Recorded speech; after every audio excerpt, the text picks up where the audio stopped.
¿Cómo estamos, iglesia? Buenas tardes. Me encantó escuchar la canción de Paulita porque, de hecho, sin saber cuál era la canción ni sus letras, coincidentemente hoy vengo a hablarles sobre ese tema. Y creo que es Dios hablándonos una y otra vez sobre la importancia de desear, anhelar la presencia de Dios en nuestras vidas, porque quien anhela la presencia de Dios vive una vida extraordinaria. Diga a la persona que está a tu lado, busca la presencia de Dios siempre. Amén. Así que vamos a empezar. El pastor me pidió que cerremos esta tarde, este día, un poco ya la serie de mensajes que estuvimos escuchando sobre, desde el Congreso, que se trató de persevera hasta el final, ¿verdad? Y me pidió que ahorita hagamos un cierre de estos temas y yo pensaba mucho en que, claro que muchos somos los que empezamos la carrera de la fe, pero a veces es difícil mantenerse. Y yo creo que como cuando un carro se enciende, ¿cómo haces para que perdure largo tiempo? Pues con gasolina, sin gasolina no puede avanzar por más que sea la mejor carrocería, por más que haya costado lo que haya costado y esté flamante y no esté destruido. Si un carro no tiene combustible, no va a poder avanzar. Y para mí, hermanos, no es secreto, algo tan sencillo pero profundo lo que le voy a predicar. Lo que el hombre de Dios y la mujer necesita para perseverar es la presencia de Dios en su vida. El pueblo de Dios solo tiene una gloria, que es la presencia de Dios. Sin la presencia de Dios, ¿qué gloria tiene el pueblo de Dios? ¿Qué es el pueblo de Dios sin la presencia de Dios? Si usted le resta, es simplemente un pueblo. Lo que hace diferente a un hijo de Dios es que Dios esté con él. Entonces, para perseverar, lo que necesitamos es básicamente su presencia. Ahora, me encantaría que el mensaje sea así de sencillo, pero ya vamos a ir descubriendo que es un poco más largo y profundo que eso. De hecho, les comparto esta frase. Timothy Keller, que es un escritor brutal, les recomiendo todos sus libros, dice esta frase: estar en la presencia de Dios, eso es el Evangelio. El Evangelio no se trata principalmente de perdón. No se trata principalmente de buenos sentimientos. No se trata principalmente de poder. Todas estas cosas son subproductos, son chispas. Se trata principalmente de la presencia de Dios. Y creo que es algo que debemos hacerle mucho énfasis. Así que, porque sabe, cuando uno le da valor, el valor correcto a las cosas, uno sabe disfrutar de su recompensa. Yo siempre digo, a mi hija ya entendió que con la plata se puede conseguir algo, ¿no? Y ella vio un billete y ya relaciona y dice, helado. Agarra un billete y dice helado y usted tiene que perseguirle porque sale corriendo a la puerta a comprar helado. No importa si el billete es de $1, de $5 o de $100. Cuando ella ve un billete, ¿ella qué dice?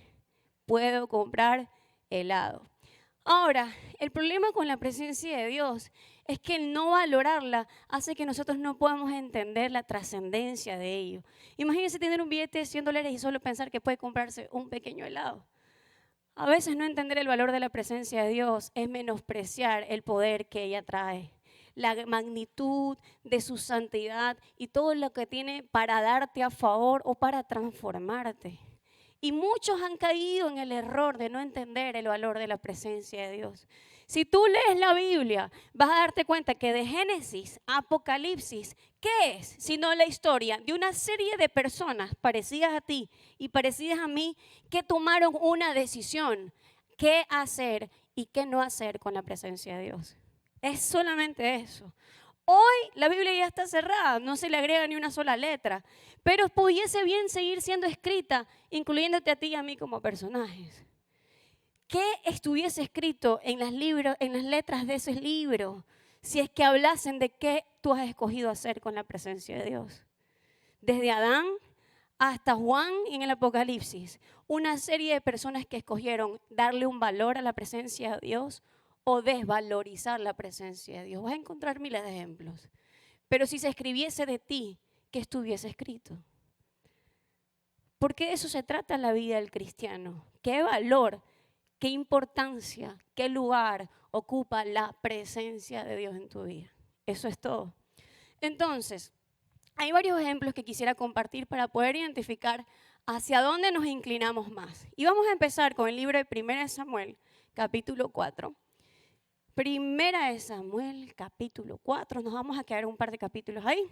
Y si usted llegó ahí, dígame amén para poder empezar a leer. Primera de Samuel, capítulo 4. Perdóneme, sí, estoy en segunda. Primera de Samuel, capítulo 4. Entonces, desde el versículo 2, lea conmigo que vamos a leer un par de versículos. En esos tiempos los israelitas salieron a pelear contra los filisteos. Acamparon en Ebenezer mientras los filisteos acamparon en Afec. Los filisteos se prepararon para atacar a Israel y empezó el combate. Derrotaron a los israelitas matando en la batalla alrededor de 4,000 soldados del ejército de Israel. Los soldados israelitas regresaron a su campamento. Los ancianos líderes de Israel preguntaban, ¿por qué nos derrotó el Señor ante los filisteos? Traigamos el cofre del pacto del Señor desde Silo y llevémoslo a la batalla con nosotros para que nos salve de nuestros enemigos. Así que la gente envió hombres a Silo para que trajeran el arca del pacto del Señor Todopoderoso. En la parte superior del cofre están los querubines. Estos son como el trono en el que Dios se sienta. Los dos hijos de Elí y Ofni, Ofni y Finés llegaron con el cofre. Cuando el cofre del Señor llegó al campamento, todos los israelitas gritaron tan fuerte que hicieron que la tierra retumbara. Los filisteos oyeron el griterío y se preguntaban, ¿a qué viene tanto alboroto en el campamento hebreo? Entonces los filisteos se enteraron que habían traído el arca del Señor al campamento de Israel. Se atemorizaron y dijeron, han llegado sus dioses a su campamento. Pobres de nosotros que nunca antes habían sucedido esto. Pobre de nosotros, ¿quién puede salvarnos de estos dioses poderosos? Estos son los mismos dioses que les mandaron a los egipcios esas plagas y terribles enfermedades. Sean valientes, filisteos, peleen como hombres. Antes los hebreos fueron esclavos nuestros, así que peleen como hombres o ustedes se convertirán en sus esclavos. Así que los filisteos pelearon muy duro y derrotaron a los israelitas, que corrían huyendo hacia sus carpas. Fue una derrota terrible para Israel con una matanza de 30,000 soldados. Los filisteos se apoderaron del arca de Dios y mataron a Ofni y Finés y los dos hijos de Eli. Vamos a hacer una pausa ahí. Entonces quiero hablarte primero, en primera instancia, cuando la presencia de Dios no es bien valorada. Porque si leemos sin entender, decimos, ¡wow! ¡Qué lindo el pueblo de Israel! Cuando comenzaron a perder la batalla, se acordaron de Dios y dijeron, sí, la presencia de Dios. Porque recuerden que el contexto religioso y espiritual de esa época era que Dios se manifestaba solo a través del arca del pacto. Donde estaba el arca del pacto estaba la presencia de Dios. Y por eso es que era guardada en un tabernáculo donde nadie podía tener acceso, solo los sacerdotes. En esta ocasión se les ocurrió la brillante idea de si estamos perdiendo, traigamos la presencia de Dios aquí y vamos a ganar. ¿Qué fue lo que pasó? Oh, sorpresa, aún con el arca de pacto, en medio de ellos los israelitas pierden vergonzosamente ante los filisteos que eran sus enemigos. Ahora, la pregunta es, ¿qué pasó? ¿En qué se equivocó el pueblo de Israel? Se equivocó en no entender que Dios no es un amuleto de la buena suerte. Se equivocó en pensar que Dios no es una última tarjeta como para ver si no pierdo, para ver cómo salvo la situación. Porque si usted lee el contexto, los pasajes anteriores, poca importancia le daban a la presencia de Dios.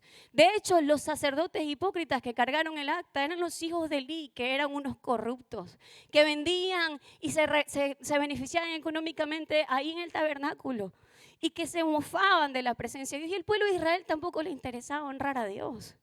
Entonces, hay personas que pensamos que la presencia de Dios y que Dios mismo es un amuleto de la suerte. Que cuando estoy bien no me interesa saber de su palabra, ni me interesa su corazón.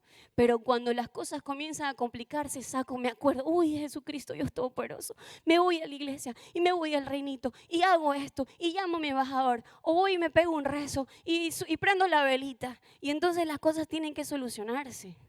Pero Dios no es no puede ser manipulado. Porque a veces tú puedes hacer todos esos actos religiosos como el llevar el cofre, pero la presencia no está. Porque Dios no se mueve por eso. Entonces, no valorar la presencia de Dios es no entender que Dios es más que solamente un escape de salida, una tarjeta a último momento, sino que hay que darle el valor que le importa. Entonces, ese para mí es el punto más importante en esto. Dice, la presencia de Dios no es un amuleto de buena suerte. no es una carta de juego para que todo me salga bien. Y yo pensaba esto, perder el valor de la presencia de Dios es perder la presencia de Dios como tal. Porque como les dije hace un momento, mi hija puede tener un billete de $100, pero para ella eso vale un helado. Y estas personas tenían el Dios vivo ahí de su lado, la presencia santa del Dios grande que creó el cielo y la tierra. Y solo lo querían usar para cuando, por favor, ayúdame a vencer a este enemigo. Pero no para que sea la gloria, no para que los purifique, no para que los santifique, no para que los transforme, no para que sea digno de su honra. Entonces, el no entender su valor hace que tú, de hecho, no disfrutes completamente de su presencia. Y finalmente, me impacta mucho porque mira, cuando la presencia de Dios no es bien valorada, lo más probable es que uno pierda ante los enemigos. ¿Cómo pasó con ellos? Porque la verdad es que los filisteos tenían incluso un poco más de conciencia de la importancia de la presencia de Dios. Mira que cuando se enteraron que el arca del pacto estaba entre ellos, ¿qué dijeron los filisteos? Ah, no pasa nada, que traigan ese juguete, vamos a ganar. No dijeron Dios santo. Ahí se acuerdan, no creo que hayan dicho Dios santo. Dios es santos. Haber dicho cualquier cosa diciendo, ya perdimos, estamos destruidos. Nos va a pasar lo mismo que los egipcios. Esa gente era más consciente del poder de Dios. Esa gente se había acordado de lo que Dios hizo a favor de su pueblo. Mandó plagas, enfermedades, los libró. Estamos fritos, dijeron los filisteos. Y ellos pelearon como el último aliento diciendo, por lo menos para morir dignos. Pero lo cierto, hermano mío, es que si tú no valoras la presencia de Dios, tus enemigos tienen todas las de ganar en tu contra. Y me impacta porque los filisteos dicen, en su momento nosotros éramos sus amos. O sea, ellos eran nuestros esclavos y si perdemos nos van a esclavizar. Así que vamos a dar la vida para que no perdamos. Y ganaron. ¿Qué quiero decirte con esto? Que aquí en la vida hay una sola verdad. O tú eres esclavo o tú llegas a dominar a tu enemigo. O sea, no hay una media. Sí, es aquí en las batallas espirituales, o el enemigo te tiene conquistado o tú has conquistado al enemigo. Y solo puedes llegar a conquistar al enemigo con la presencia de Dios en tu lado. Porque tu enemigo es real y es más fuerte. Ey, no nos podemos engañar. Cada cual se conoce sus debilidades. Cada cual se conoce esa pata donde uno no sabe cómo salir. Y por más mucha fuerza, mucho levantar las manos, mucho servicio, mucha autoridad y responsabilidad, en el mundo espiritual adivina qué te salva. La presencia de Dios, no la apariencia. Ok, ante la gente podemos quedar bien en apariencia, pero delante del mundo espiritual es solo la presencia de Dios lo que marca la diferencia. ¿O no fue así que cuando el Señor estaba caminando y Él expulsaba a los demonios decían, este es el Hijo de Dios, por favor, no, ten misericordia de nosotros, y salían corriendo? ¿Qué pasó con un grupo de gente que veía cómo los discípulos expulsaban los demonios? Y decían, vamos a hacer nosotros también. Ya, pues yo me sé cuál es la rima, ¿no? En el nombre de Jesús, el que predicaba a Pedro, te echo fuera. ¿Y qué decían los demonios? De Pedro sé quién es, a Jesús lo conozco, pero tú, ¿quién eres? ¿Quién sos? Así, ¿quién sos? No tenían idea, porque no estaba la presencia de Dios con ellos.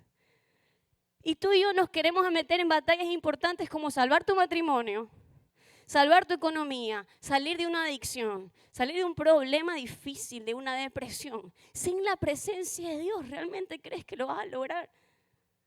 Por eso es que terminamos conquistados una y otra vez.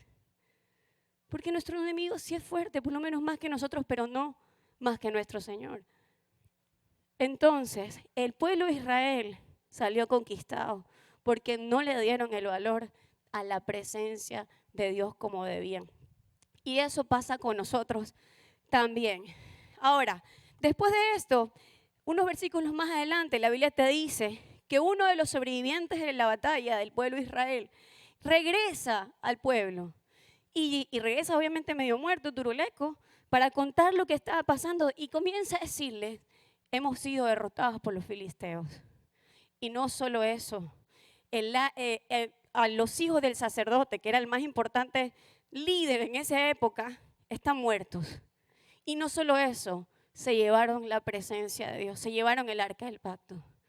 La Biblia dice que cuando escuchó eso el sacerdote, que era el responsable de cuidar la presencia de Dios, tal fue su impacto que se tropieza para atrás y por su peso, según la Biblia, se desnuca y muere. O sea, se murió incluso el sumo sacerdote. Además de esto, una de las nueras del sumo sacerdote, es decir, una de las esposas de los hombres que habían sido asesinados, está embarazada, pronto próxima a dar a luz. Y la Biblia te dice que se le adelanta el parto por la fuerza de la noticia. Y la Biblia dice que ella le pone un nombre. Que aquí dice, le llamó Icabod, que significa le han quitado la gloria a Israel. Le puso ese nombre porque se habían apoderado del arca de Dios y porque tanto su suegro como su esposo habían muerto. Ella dijo, le han quitado la gloria a Israel. Porque lo cierto es que la gloria del pueblo de Dios, como le dije hace un principio, la gloria de un hijo de Dios es la presencia de Dios. Si no tienes la presencia de Dios, ¿qué tienes como hijo de Dios? Entonces, tal fue el impacto para ellos, porque sabes, cuando ya entramos en las circunstancias sin la presencia de Dios y somos derrotados, es que nos acordamos y decimos, wow, ¿qué pasó? ¿Por qué no estás conmigo? Y ahí entramos en crisis. Pero ya a veces es un poco tarde y pagamos las consecuencias de haber experimentado lejanía de su presencia. Entonces, quiero decirte este primer punto. No tengas en poco la presencia de Dios, porque esto puede llevarte a la muerte. Si no es esclavitud, es a la muerte, muerte espiritual. Porque yo decía en la mañana, y creo que es una realidad, en este lugar habemos gente que está muy respirando, pero está muy muerta. Matrimonios que están muy muertos, sueños que están muy muertos, corazones que están muy muertos. Y no es sino por descuidar la importancia de la presencia de Dios en nuestras vidas. Porque Jesús dijo, y lo dije la última vez que conversamos en el Congreso, Jesús habló diciendo, yo soy la vid, ustedes son las ramas, lejos de mí nada pueden hacer. ¿O dónde usted ha visto que agarra un árbol, le corta la rama, se cae al piso y ¡blum! Floreció el árbol, maravillosamente salieron los frutos, está precioso? Ninguno. Cualquier árbol que tú decidas cortarle una rama, cualquier hoja que tú decidas arrancar del árbol, ¿qué comienza a pasar con ella si se desconecta de la fuente? Se muere, se va a morir. Tú y yo, lejos de Dios, lo único que empezamos es un proceso de corrupción o de muerte. Entonces, es lo que no terminamos de entender porque el enemigo es así. Te hace pensar que lejos de Dios puedes vivir, pero no es real. Entonces, lo más importante que debemos entender es darle el valor que se merece. Por eso te pregunto, ¿cuál es la vida de un cristiano si no ser portador de su presencia? ¿Cuál es la gloria del pueblo de Dios si no contar con la presencia de ese Dios? Ahora, ¿cómo se expresa o cómo yo manifiesto, cómo yo hago un cambio de vida en ese sentido? Es decir, en darle el valor que se merece la presencia de Dios.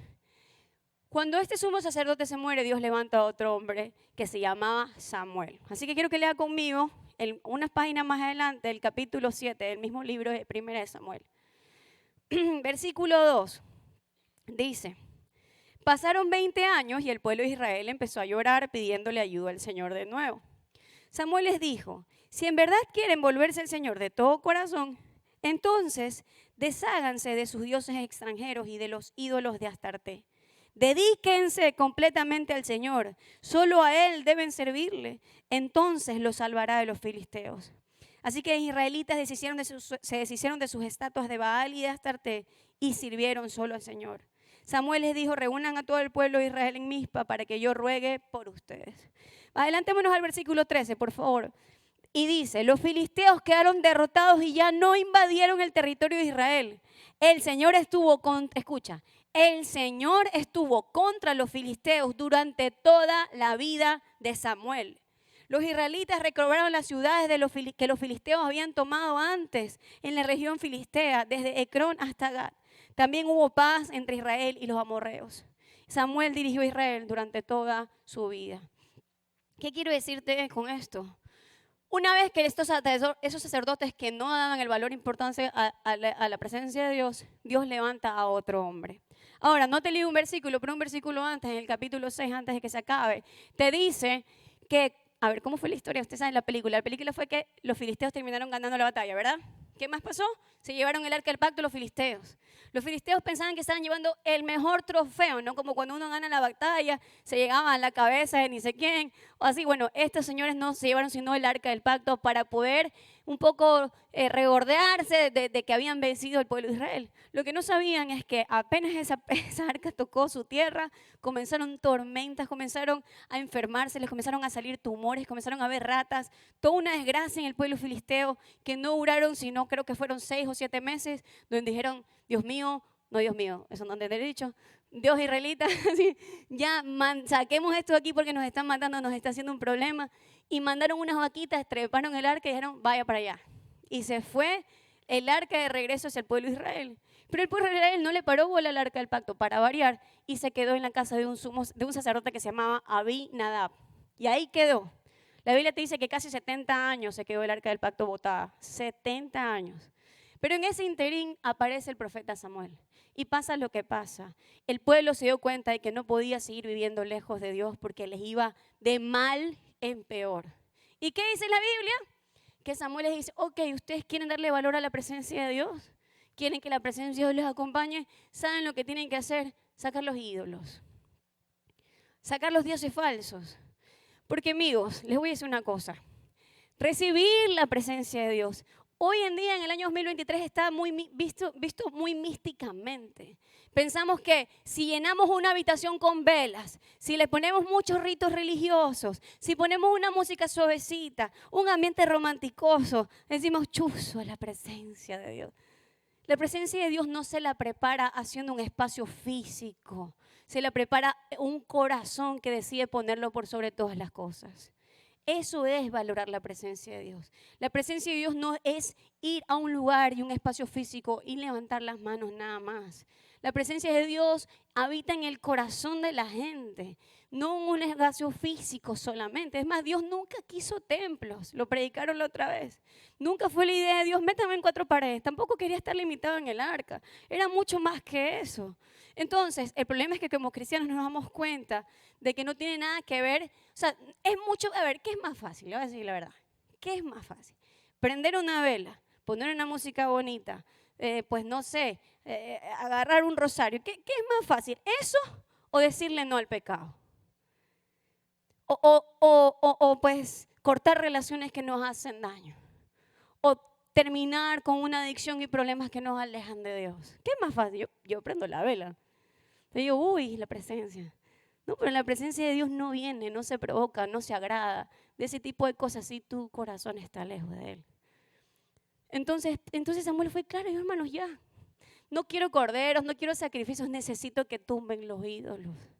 Y aún ahora han pasado muchos años y tú y yo seguimos siendo gente que levanta ídolos, que busca dioses falsos, porque son más prácticos, porque no nos exigen tanto. Pero realmente esos ídolos no te saben amar, no te aman como el Dios de Israel, que ama, que cuida, que provee, que sostiene. Entonces el pueblo dijo, chuzo, entendió, hizo conciencia por un hombre. Escucha, el arca del pacto no estaba con Samuel, el arca del pacto seguía en la casa de Abinadab. Pero ¿qué pasó? Aunque físicamente el arca del pacto no estaba ahí, dime si la presencia de Dios no estaba con Samuel. Durante toda la vida de Samuel, el pueblo de Israel no perdió una sola batalla. Nunca perdió, nunca fue conquistado, nunca sus enemigos los avergonzaron, nunca. Hasta el último día que Samuel respiró, Dios estuvo con él venciendo cada batalla. ¿Quién puede decir eso? Qué glorioso que puede ser para un hombre y una mujer de Dios decir, la presencia de Dios está conmigo y por causa de mí muchos son bendecidos. Y por causa de yo amar la presencia de Dios, mi casa es bendecida. Y por causa de yo valorar la presencia de Dios, no hay enemigo que me conquiste. No quiere decir que no hay batallas que pelean, pero no eres gobernado, humillado, como el enemigo hace, avergonzado por él. Entonces, ¿qué trato de decirte con esto? Que Samuel, aunque no tenía el arca física sobre él, su obediencia y su adoración provocaban la presencia de Dios con él y actuar a su favor durante toda su vida. Amén. Ahora, como todos sabemos, una vez que Samuel sí murió, porque no era eterno, falleció Samuel, adivinen qué pasó con el pueblo de Israel. ¿Qué pasó? Es que se parecen a nosotros, ¿no? Apenas se fue el hombre de Dios, ya la gente comenzó a buscar nuevamente ídolos, a hacer nuevamente lo que todo el mundo hacía. Y de hecho después se levanta un hombre que Dios escoge como rey de Israel. Pero finalmente Saúl, que fue el primer rey de Israel, decide seguir gobernando sin Dios. Y eso es loco, ¿ah? Porque el rey del pueblo de Dios gobernaba sin la presencia de Dios. Eso quiere decir que tú y yo podemos estar haciendo muchas cosas en nombre de Dios sin que la presencia de Dios esté con nosotros. Y yo creo que no hay nada más triste que eso. Él escogió hacer las cosas sin la presencia de Dios. Y eso yo creo que es un error que solemos tomar cada uno, o sea, muchos de nosotros. Por eso dice, puedes estar haciendo cosas para Dios, por Dios y en su nombre, pero sin su presencia. Puede ser el pueblo de Dios de nombre, pero sin la presencia de Dios no hay gloria. La presencia de Dios, insisto, es la gloria del pueblo de... Están dormidos, ¿verdad? Están dormidos. Déjame contar un chiste, a ver. Entonces, ahora vamos a ir terminando porque veo que están un poco cansados. 70 años después, cuando el arca del pacto fue abandonado durante todo este tiempo, Dios levanta otro hombre, o bueno, durante ese tiempo, que se llamaba David. A diferencia de Saúl, David fue coronado rey y lo primero que hizo fue decir, ¿dónde está el arca del pacto? ¿Dónde está? Yo quiero que regrese y voy a hacer lo que tenga que hacer para buscarla. Entonces, quiero que lea conmigo rápidamente, Segunda de Samuel, capítulo 5 mismo. A ver, déjame ver si está en 5 o en el 6. Creo que es en el 6. Segunda de Samuel, capítulo 6, dice lo siguiente. De nuevo, David reunió a 30,000 de los mejores soldados de Israel y partió con todos ellos a Balá de Judá para llevar allá el arca de Dios sobre el cual se invoca el nombre del Señor Todopoderoso, quien está sentado en el trono sobre los querubines. Los hombres de David sacaron el cofre de la casa de Abinadab, que estaba situada en la colina, en una carretera nueva guiada por Usa y Ahío, hijo de Abinadab. Pusieron el cofre sagrado y Ahío iba delante del cofre. Mientras tanto, David y todo el pueblo de Israel danzaban ante el Señor al compás de instrumentos musicales, cantaban al son de las liras, de las arpas, tambores, panderetas, címbalos. Cuando llegaron al lugar donde se trilla el trigo, propiedad de Nacón, los bueyes tropezaron, haciendo caer el cofre de Dios, pero Usa alcanzó a sostenerlo antes de que se cayera. Sin embargo, la ira del Señor se volvió contra Usa y lo mató por atrevido. Usa murió allí mismo junto al cofre. Va a hacer una pausa. David tenía la buena intención de que el arca del pacto regresara a su pueblo e hizo toda una producción importante porque para David era importante la presencia de Dios. Ahora, ¿qué te dice la Biblia? Habían dos formas de hacer las cosas, como toda en la vida. Y diga a la persona que está a su lado, ¿a la manera de Dios o a la manera de los hombres? ¿A la manera de Dios o a mi manera? ¿No? Entonces, estos chicos decidieron hacer lo más insensato, que es no hacerlo a la manera de Dios, sino a la suya, como el vecino, ¿ya? No como uno, ¿no? Pero como el que está por ahí cerca. Entonces, ¿qué pasa? La Biblia te dice que en el libro de Éxodo, me parece que es en el capítulo 25, no lo vamos a leer por cuestiones de tiempo, pero Dios había determinado cómo, así, Éxodo 25, versículo 12 en adelante. Dios había establecido una forma de cómo debiese ser transportado todo lo que estaba en el tabernáculo. A ver, para hacerlos despertarlos. ¿Quién sabe qué cosas había en el tabernáculo? A ver. En el arca, perfecto. En el arca estaba la vara de Aarón, el maná y las tablas de la ley. Perfecto, eso está dentro del arco, pero del arca. Además, en el tabernáculo habían muchos instrumentos, habían copas, habían candelabros, ¿qué había?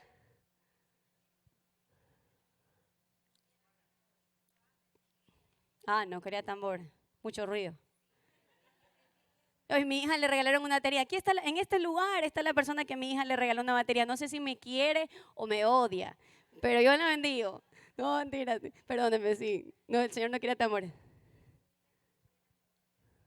Eso, ahí vamos a ese punto. Exactamente, así como dice la hermana. El Señor había establecido que a ver, que ustedes saben que en esa época no había un templo físico fijo todavía, sino que era un tabernáculo que se iba moviendo junto con el pueblo cuando iba avanzando, porque el pueblo era nómada, se transportaba por todas partes o estaba vagando por los desiertos y demás. Entonces Dios estableció un momento diciendo, hey, en el momento de sacar cada cosa de mi templo, que son cada cosa santas, va a hacerlo un grupo específico de personas. Tienen que ser los levitas, es decir, los sacerdotes. Incluso dentro del templo, del grupo de levitas, no pueden ser todos los levitas, tienen que ser los coaitas, que era una familia particular dentro de los levitas. Solo ellos tenían el rol, así como, no sé, pues como los chicos acá que son de producción, ellos son las hormiguitas que llevan y traen. Estos eran los hombres que Dios había escogido para traer todos los instrumentos. Ahora, había un dato importante. Además de que solo podían ser ellos, la Biblia te dice que tenían que poner todos los instrumentos y forrarlos con una cortina para que no puedan tocarlos físicamente con sus manos. Era un tema tan importante para Dios, sobre todo el arca, que no debía ser tocada. Te voy a explicar por qué. Entonces, al momento en el momento que tenían que transportarse, como dijo la hermana, solo lo podían hacer los levitas. Y la Biblia te dice una cosa, tenían que cargarlo. Tenían que cargarlo. Ellos tenían que cargar. Donde sea, los kilómetros que fuese, el sol, todo, tenían que cargar. Esos eran legendarios. O algo. Entonces, pero la Biblia te dice que en este caso, David decidió hacerlo diferente. Dijeron, ya estamos avanzaditos, ya está la tecnología, vamos a usar las carretas estas. Bueno, usaron los bueyes que tiraron el carrito. ¿No? Dijimos, bueno, yo creo que el Señor cambia, ¿no? Porque tú sabes, como a veces pensamos que Dios hace las cosas más modernas, pero la palabra no cambia. En fin, como dice la Biblia, estaban pasando por medio de un lugar donde estaban trillando el trigo. Obviamente había un poco el tiempo, el piso estaba más rústico porque para trillar el trigo hay que mover los bueyes y toda la vaina. En fin, se tropieza la carreta, se cae el arca, una persona intenta cogerla y esa persona se muere. Ahora, ¿cuál es la enseñanza detrás de esto? Porque hay mucho para aprender. Lo primero es que la manera de Dios siempre es mejor. La presencia de Dios tiene que ser tratada como Dios espera que sea tratado. No podemos manipular la presencia de Dios a nuestra forma, ni pretender que, ok, me toca predicar, voy a orar, me voy a poner a orar, voy a leer la Biblia, me voy a arrepentir y entonces ahí sí voy a poder predicar. O voy a orar, voy a ministrar, me toca alabar, me toca servir, me toca irme a legendarios, me pongo a cuentas con Dios, Señor, perdóname. Y pensamos que manipulamos la presencia de Dios cuando nos conviene y no es así. La presencia de Dios es pesada. La presencia de Dios no se aligera, se la carga. Y voy a dejar que eso aterrice, porque es importante que lo sepas. La presencia de Dios pesa, no es ligera. Por eso es que no es para todos. Porque no todos están dispuestos a cargar con el peso de ser un portador de la presencia de Dios. Esa es una verdad que no te... Mira, hay del 100% de la gente dentro de la congregación, pocos son los que cargan la presencia de Dios. Los que viven la presencia de Dios, los que imparten la presencia de Dios. Porque pocos son los que están dispuestos a pagar el precio de cargar con ella. Muchos quieren aligerar la presencia de Dios, quieren diluir el evangelio, es que esto, voy a la iglesia, pero mi vida sigue siendo la misma. Y así no se puede. La verdad es esta, la palabra de Dios tiene sus estándares y la presencia de Dios debe ser honrada como debe ser honrada. Y pesa a veces. Ahora, me impacta mucho porque mira un dato súper lindo que encontré.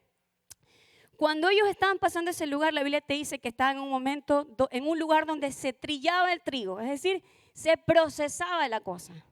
Porque para poder sacar el fruto de la espiga del trigo, tú tenías que apachurrarlo y ahí salía el granito. Así como para que salga el aceite, tú tienes que procesar el olivo para que salga el néctar, la esencia. Así como cuando quieres vino, tienes que aplastar las uvas. Y entonces vas a obtener el mejor vino. Entonces esto habla de proceso. Y sabes, no es coincidencia que después de varios años David metió la pata porque hizo un censo que Dios no quería que se haga y Dios iba a traer juicio como consecuencia de su mala decisión. Pero David se arrepiente y le dice, Señor, ¿qué quieres que haga para que no nos pase esta desgracia? Porque a David le importaba la presencia de Dios. Y Dios le dijo, necesito que me hagas un altar. Hazme un altar y preséntate delante de mí. Y la Biblia te dice que Dios le dijo exactamente dónde tenía que ser ese altar. Ahí viene a dónde. En un lugar donde se trillaba el trigo. Ahora, ¿cuál es la diferencia? La diferencia es que, porque ¿sabes qué? Todos pasamos estos momentos de ser procesados. Todos como hijos de Dios pasamos momentos donde sentimos que Dios nos está profundamente masacrando para sacar su esencia y el fruto de su presencia en nosotros. Ahora, ¿cuál es la diferencia? La diferencia es que si tú decides que en medio de tu mayor proceso y prueba, donde Dios está tratando áreas de tu vida importantes, donde estás poniendo a prueba tu fe, tu fidelidad, tu lealtad, en ese momento tú decides si valorar o aligerar, buscar la presencia de Dios o no. Si no lo haces, ten por seguro que vas a terminar como el primer tiempo. Mal. Porque la prueba te va a derrotar. Porque te vas a quedar en el desierto. Porque la tentación te va a vencer. Porque el enemigo te va a conquistar. Pero si tú decides ser como David, que a pesar de que estaba pasando esa prueba, incluso por una mala decisión suya, estaba siendo probado, estaba siendo procesado, pero decidió arrepentirse y hacer un altar, es decir, honrar la presencia de Dios, buscar la presencia de Dios, arrepentirse. En ese lugar Dios tuvo misericordia y lo siguió levantando como el rey que Dios escogió que él sea. Todos pasamos pruebas. El resultado de esa prueba se va a determinar en cuánto tú valoras, atesoras, priorizas la presencia de Dios. Porque si la presencia de Dios te acompaña en medio de tu proceso, te puedo asegurar que el resultado va a ser una victoria. Aunque parece que estás muriendo, que parece que ya no puedes más, el Señor te va a salir bien librado. Te va a sacar mucho mejor de cuando tú entraste en ese momento, ese proceso. Pero si tú decides que las pruebas te alcancen, porque a todos nos van a alcanzar, pero decides no entender que lo que más necesita tu corazón es buscar la presencia de Dios, en el camino vas a quedar derrotado. Y muchos somos los que, habiendo sido probados, hemos terminado mal.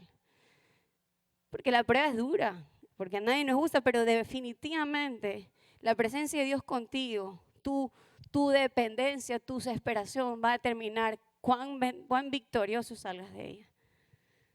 Entonces, lo digo porque sé que hay gente que está pasando pruebas ahora mismo. Porque yo sé lo que es pasar pruebas. Pruebas en diferentes áreas de nuestra vida. Y sé que en ese momento lo que uno menos quiere, Señor, es buscarte, porque a veces hasta pensamos que Dios es el responsable.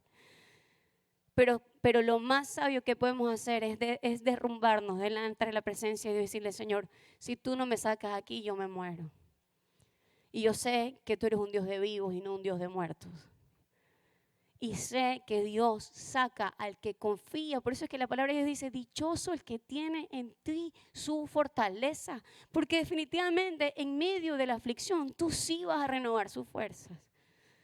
Entonces en este claro ejemplo vemos que la presencia de Dios es pesada y es una carga que está dispuesta para el que esté dispuesto a pagar el precio.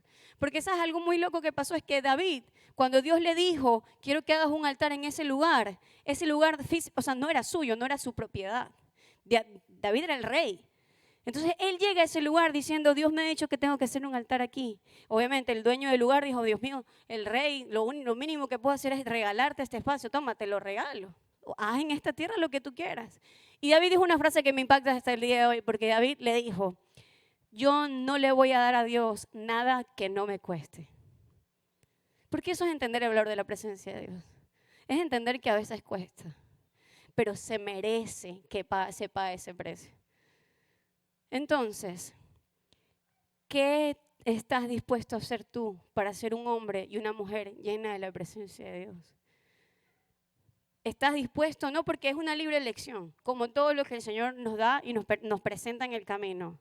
La puerta es ancha para la perdición y muchos son los que deciden salir. Y el camino, ancho. Pero hay una pequeña puerta y un camino angosto que lleva a la vida y está en ti siempre escoger.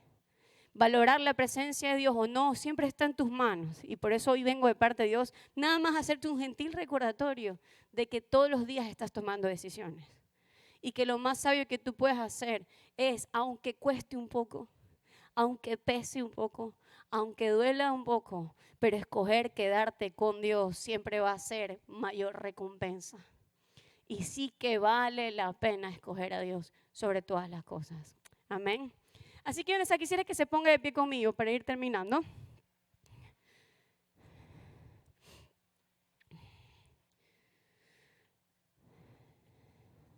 No es coincidencia que el arca se cayó en un lugar donde se trillaba el trigo. David levantó un altar con sus fuerzas para honrar la presencia de Dios y no fueron bueyes los que cargaron el arca de la presencia. Entonces, cuando pasas por procesos donde eres literalmente trillado, cómo tú atiendas la presencia de Dios va a determinar cómo tú salgas de ahí. Desear y buscar fervientemente la presencia de Dios en tus peores momentos puede sentirse pesado, pero no tenerla puede matarte. Y lo voy a repetir nuevamente. Desear y buscar fervientemente la presencia de Dios en tus peores momentos puede sentirse como una carga pesada, pero no tenerla en esos momentos puede matarte. Por eso quiero decirte que tomes la decisión sabia de escoger quedarte con la presencia de Dios. Después de que Usa se muere porque toca el arca. Ahora te voy a decir una cosa. ¿Por qué se murió Usa cuando tocó el arca? Porque la verdad es que la Biblia dice que David se entristeció y dijo, Señor, ¿qué pasó? O sea, le impactó, se puso bravo, se resintió de alguna manera con el Señor en ese rato porque dijo, ¿por qué se murió? Si tenía buenas intenciones. Y es que, ¿sabes qué? A veces no entendemos la magnitud de la presencia de Dios. O sea, no entendemos, porque la presencia de Dios es Dios mismo. Dime algo de la creación que te impacte. O sea, yo ahorita mientras estaba orando y pensando en este punto, yo decía, wow, los volcanes. Me parece wow, o sea, me da miedo, ¿no? Como que dices, ¡ah! Te quema. O sea, tocar un poquito de helado, ¿qué? O sea, carbonizado. Olvídate, es impactante el poder de un volcán. ¿Qué persona sabia dice, me voy a bañar? Nadie, ¿sí? Me muero. ¿Tú sabes quién fue el Dios que creó cada volcán de este planeta? ¿Tú sabes qué le costó? Absolutamente nada. Él es el alfa, el omega, el principio, el fin, el creador de todo, todas las constelaciones. El mundo está en la palma de su mano. ¿Cómo vas a pensar que un Dios tan grande, poderoso, fuerte y santo va a poder ser digno de ser tocado por manos tan pecadoras? Pareciese como injusto, pero es que no lo es, no porque Dios quiere ser malo, sino porque Él es el único y sabio Dios. No hay otro Dios más grande que Él. Tu mente finita no logra comprender con quién estás hablando cuando tú te levantas a orar. Él es fuego consumidor. No sé cómo explicarte, pero es que si meditases en las Escrituras puedes llegar a entender la gloria. La Biblia dice que los ángeles en el cielo se tapan el rostro porque no pueden ver la gloria de Dios. Es grande, es fuerte, es poderosa. No sé cómo explicarte, pero es fuera de todo lo humano y limitado. Es Dios. No, Dios no quería matar a Usa.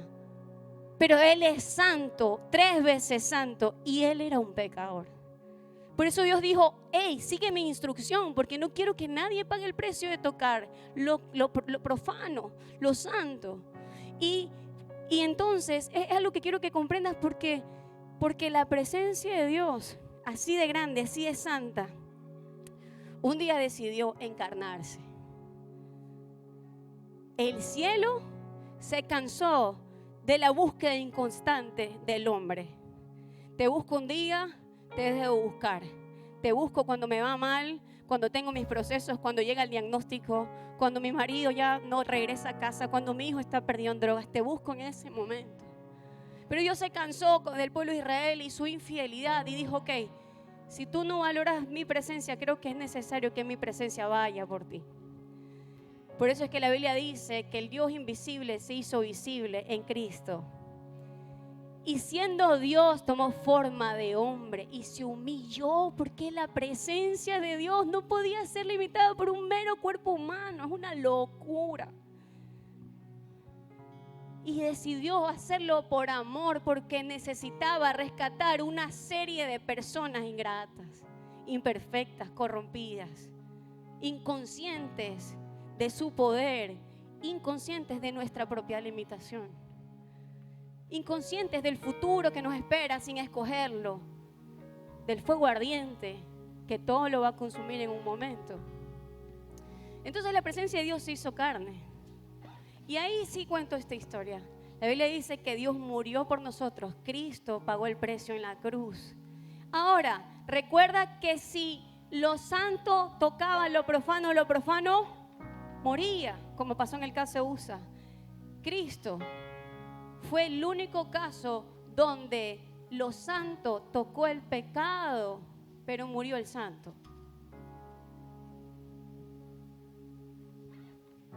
El santo se hizo pecado y murió el santo para que pocos de pecadores puedan tocar al santo y no muramos en el intento. Él nos vino a santificar. Él vino a que gente finita pueda poder palpar un poco de la gloria infinita de Dios. Y tú y yo no nos damos cuenta del regalo que Dios trajo a través de Cristo para que tú vivas aquí en la tierra el cielo, la gloria de Dios constante en tu casa, en tu familia. La Biblia dice que cuando el arca del pacto se quedó en la casa de Obed-Edom, porque cuando David se resiente, se asusta de lo que pasa, dice: yo no voy a tocar el arca, se queda ahí. Y se quedó en la casa un hombre que se llamaba Obed-Edom. Él era un sacerdote, él podía administrar la presencia. Y la Biblia te dice que estuvo ahí 3 meses la presencia de Dios. Y todo en esa casa comenzó a ser bendecido. La Biblia dice que Obed-Edom y toda su familia fue bendecida por causa de la que la presencia de Dios estaba ahí y estaba siendo valorada. Tanto fue así que cuando David escucha, porque David escucha, dicen: oye, Dios está bendiciendo la casa de Obed-Edom porque el arca del pacto está ahí. Y David dice lo siguiente, ¿qué es lo que quiero concluir? David dice: voy a hacer volver la bendición a mi familia. Porque lo cierto es que el hombre de Dios o la mujer de Dios que decide atesorar la presencia de Dios en su casa va a ser bendecido él y su casa. No hay ecuación que se equivoque, Dios no se equivoca. Donde está Él, ahí hay libertad, ahí hay gozo, ahí hay paz, ahí hay justicia. Si no estás viviendo eso en casa, pregúntate si realmente está valorándose, atesorándose, dándole gloria a la presencia de Dios. Y no lo digo por juicio, de verdad, no lo digo por juicio, lo digo porque yo también lo vivo. Yo sé lo que se siente vivir igual en esclavitud en casa, vivir con peleas, vivir en conflictos, vivir en ataduras, vivir con miedos y depresión. Yo entiendo que pasa muy frecuente. Y yo me sumo a su oración, ustedes a la mía, decir: Señor, ayúdame a entender que lo que más necesito es tu presencia porque me estoy muriendo sin ella. Y perdóname si me he equivocado en atender otras cosas y no valorar tu presencia. Porque lo que estoy viviendo yo sé que no es otra cosa sino el resultado de descuidarte, de no darte lugar, de no honrarte, de dejarte botado por tanto tiempo sin entender que te necesito. Y yo vengo de parte de decirte esto, iglesia. Jesús dijo: yo me voy a ir, pero no le voy a dejar huérfanos. Vendrá mi espíritu a vivir en ustedes. Si obedecen mis mandamientos, yo moraré en ustedes. Dios morará en ustedes, el Espíritu morará en ustedes. Por eso es que cuando Él se murió en la cruz, ¿tú sabes lo que pasó? La Biblia dice que en el momento que Él exhaló su último suspiro y respiro, el velo del templo que separaba al Dios de los hombres se rasgó desde arriba hacia abajo. Una señal clara de Dios diciendo: yo no quiero que nadie se pierda de vivir la gloria de mi presencia. Aunque no se lo merezcan, el camino está abierto para quien decide buscarme. Y Cristo murió y sacrificó su vida para que tú no te pierdas de disfrutar de la presencia de Dios. La pregunta es esta: el pueblo de Dios estuvo 70 años sin valorar la presencia de Dios durante una temporada. 70 años a 80 es el promedio de vida de una persona. Digamos que un poco más a los que nos cuidamos. Pero eso quiere decir que puede ser que tú y yo seamos de las personas que durante toda su vida se pierda de valorar a la presencia de Dios como se merece. Toda una generación nunca supo lo que es ver la gloria de Dios. ¿Acaso te estás perdiendo tú también de ella? Saúl decidió reinar sin la presencia de Dios. David no quiso ser un espectador. Y aunque ambos se equivocaron, porque la Biblia dice que Saúl se equivocó y David también. Pero cuando Saúl se equivocó, dijo: Señor, no me quites mi reino. Quiero seguir siendo rey. Cuando David se equivocó, le dijo: no me quites tu Santo Espíritu. No me quites tu presencia. No me importa el reino, no me importa la gente, no me importa los títulos, no me importa que no me dejes tú. Porque yo no puedo ser nadie sin ti. Entonces mi pregunta es: ¿quién es? ¿Qué es la presencia de Dios para ti? ¿Qué tan importante es? Atesórala, valórala, porque tú y tu casa van a ser bendecidos. Tus hijos van a ser bendecidos. Tu esposo, tu familia, tu trabajo, tus padres, por default, por simplemente existir alrededor tuyo, van a ser bendecidos. Porque la presencia de Dios es tan grande que ni los cielos la pueden contener. ¿Qué lo van a poder contener ciertas habitaciones en tu casa? Nada. Así que levanta tus manos y cierra tus ojos conmigo y dile: Señor, yo reconozco delante de ti que probablemente me he equivocado contigo. He querido usarte muchas veces como un amuleto, como algo que simplemente busco cuando lo necesito, cuando estoy angustiado. Pero en mis mayores batallas, a veces he estado rendido, he perdido, he sido gobernado, he sido esclavizado, y yo no quiero vivir más en esta condición. Veo mi casa y cómo se cae en pedazos muchas cosas. Siento que mi alma se cae en pedazos. Y hoy entiendo que tú eres la vida, tú eres la verdad.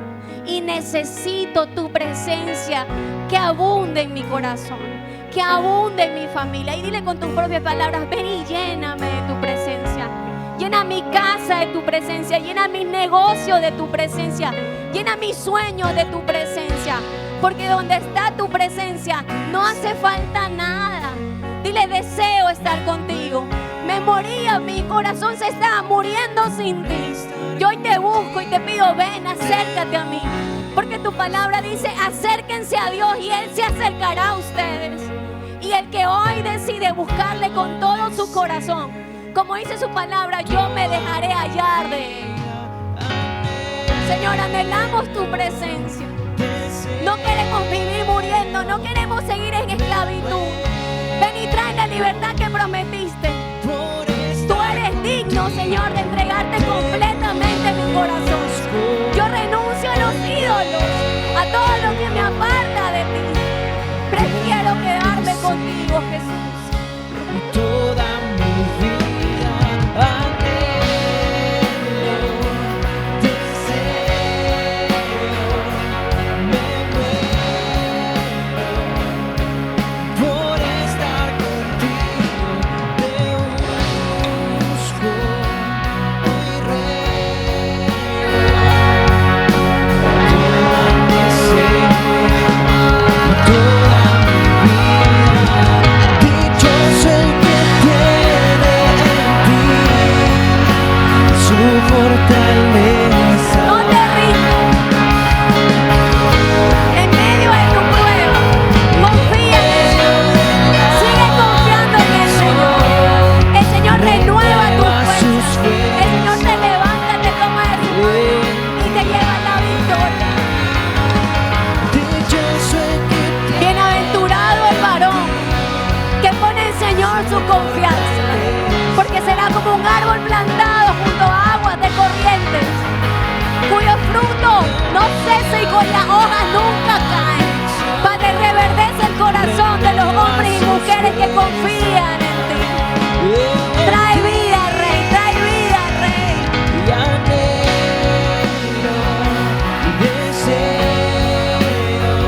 día en la mañana, perdón. Estaba con mi bebé que estaba teniendo su crisis de 2 años y la bandilla se puso brava, comenzó a subir las escaleras sola. Obviamente la seguí porque me daba miedo que se cayese y me dice, mamá no, Paz está brava, Paz quiere estar sola, me dijo. Y la bandilla seguía subiendo y yo, mi amor, solo voy a ver que no te caigas, estoy contigo. Mamá no, mamá no. Y entró al cuarto y me cerró la puerta. Imagínense esta preadolescente. Y me quedé sentada, impactada, porque nunca me había hecho esto. Después a los 2 segundos abre la puerta, saca la cabeza y dice, mamá, ven. Pero por esos segundos me quedé diciendo, wow, es chiquita, no lo hice con intención, obviamente, pero yo creo que como papá, de las cosas que más le puede doler a uno el corazón es que en un momento tu hija te diga, no te necesito, no quiero que estés cerca. Y a veces yo sé que no se lo decimos verbalmente al Señor y no es nuestra intención, pero hay actos y a veces que muestran como que si no quisiésemos que esté con nosotros. Y yo creo que el corazón del Padre lo que más disfruta es escuchar este tipo de palabras que te dicen, yo anhelo estar contigo. No lo hago por lo que tienes para darme, sino porque eres mi Padre. Y porque no hay cosa que mi corazón más necesite que tu presencia, que tu cuidado, que tu amor, que tu afirmación. Así que pídele, Señor, no me dejes. El Señor te ha hecho sacerdote, porque así dice la palabra, que Dios nos hizo reyes, Jesús nos hizo reyes y sacerdotes. No para que estemos así todos religiosos con una, no sé, pues túnica, sino porque nos ha confiado el privilegio de ser portadores de su presencia. Así que usa sabiamente el don que Dios te ha dado de ser un templo de su presencia. Valóralo, entiéndelo. Eso quiere decir que donde tú vayas, la gloria de Dios va contigo. Que no tienes que temer allá afuera a los enemigos, a los ladrones, porque el Espíritu de Dios está contigo. No quiere decir que seamos irresponsables, pero no puedes sucumbir ante el temor, la crisis o lo que el enemigo quiere hacer para hacerte dudar de que Dios está contigo. Dios está contigo, su presencia está contigo y yo sé que Él va a traer descanso, provisión y todo lo que tu corazón necesite, pero ama, atesora la presencia de Dios en tu vida. Y me vas a contar los siguientes días cómo Dios bendijo tu vida y la de tu casa abundantemente, porque Dios es un Dios que provee, que prospera, que ama, que abraza, porque Él es Padre. Y Él está complacido de saber que su presencia está contigo, de que tú has sido sellado con el Espíritu Santo de Dios para que veas y manifiestes su gloria. Amén. Así que nada más dile, Señor, yo quiero quedarme contigo. Nada me va a alejar de tu presencia. Nada. Dile, aunque tú sepas que es difícil, pero díselo por fe, dile, nada me va a alejar de tu presencia. Nada, nada. No hay tentación que sea más importante. No hay prueba que aunque me duela y me cueste, pero no me va a alejar de tu presencia. Me puede tumbar y me puede mandar de rodillas y me puede hacer sufrir, pero nada me va a alejar de tu presencia. Porque tú sellaste mi corazón y me hiciste tuyo para siempre. Y tu presencia siempre va a ser mi refugio y mi deleite. Moverá de tu presencia. Tu presencia es mi deleite. Tu presencia es mi deleite. Nada me moverá de tu presencia. Tu presencia es mi deleite. Nos quedamos contigo, Jesús. Nos quedamos contigo, te escogemos a ti. Mejor es un día en la casa del Señor que 1000 años lejos de Él. Mejor es un día contigo que estar lejos de ti, Señor. Queremos quedarnos contigo.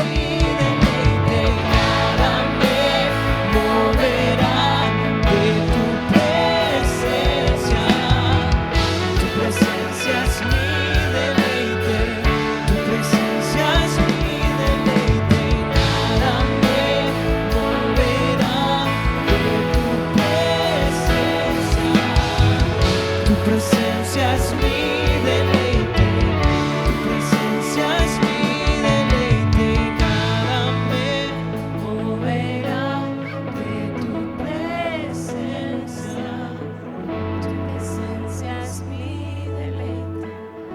presencia es mi deleite. Gracias, Rey eterno, por haber entregado tu vida por nosotros y habernos hecho, Señor, tus hijos. Te pido en el nombre de Jesús que tu gracia, tu favor, tu gloria les acompañe. Que sea manifiesta tu presencia como nunca antes. Que tú expreses abundantemente tu amor y tu gracia en cada familia que está en este lugar. Y que le sigas demostrando que tú rompes cadenas. Que tú vences y quiebras los yugos. Que tú sanas al que está enfermo.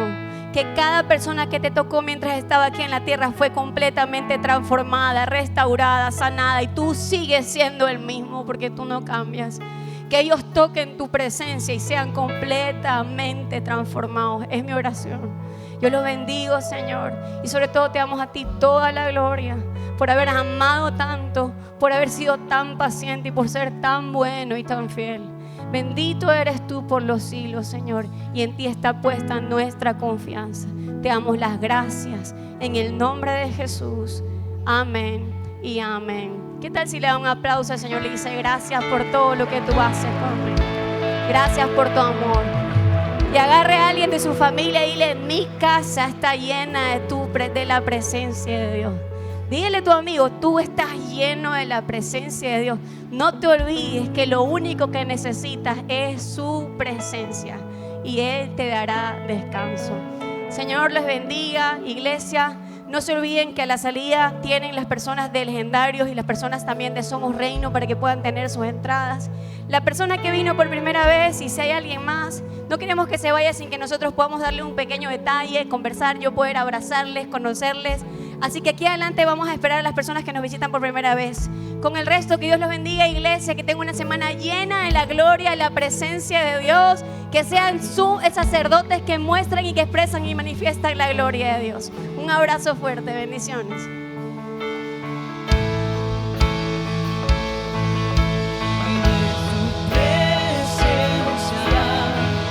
Tu presencia es mi deleite, tu presencia es mi deleite y nada me moverá de tu presencia. Tu presencia es mi deleite, tu presencia es mi deleite y nada me moverá de tu presencia. Tu presencia es mi deleite, tu presencia es mi deleite y nada me moverá de tu presencia. Tu presencia es mi deleite, tu presencia es mi deleite y nada me moverá de tu presencia. Tu presencia es mi deleite, tu presencia es mi deleite y de tu presencia. Tu presencia es mi deleite, tu presencia es mi deleite.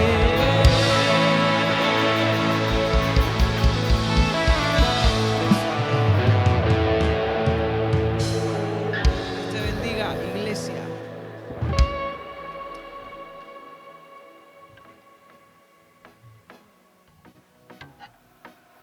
Esta es mi vida y lo que me queda es para dártela entera, para cantar de tus bendiciones. Todos mis miedos y mis problemas los dejo a un lado, nada me frena.